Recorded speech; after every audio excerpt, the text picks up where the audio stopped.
If you like working with sequins or small embellishments, the MARVY Jewel Picker is an invaluable tool to help you work with these small objects and be able to pick them up and maneuver them very easily.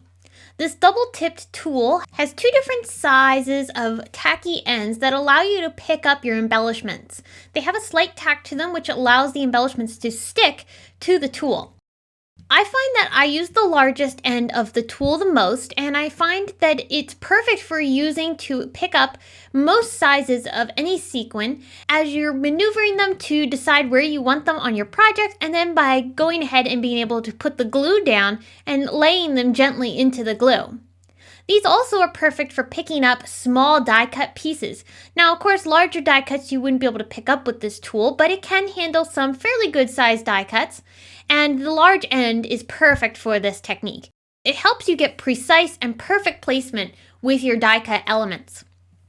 Another way that you can use this tool is to work with very delicate embellishments, such as little confetti pieces. These are some confetti stars, and I like using the smallest end of the tool to pick these up because it's not quite as tacky. The tool does come with two caps, one for either end of the tool, so that way you can keep it nice and clean. But what happens if you get it dirty? You can definitely go ahead and clean this by using just a damp baby wipe and wipe off the ends of the tool. If you find that your tool is not quite as tacky as it used to be, usually it's the case of something being stuck on the tacky ends of the tool, and just a quick wipe with a baby wipe will help clear that up.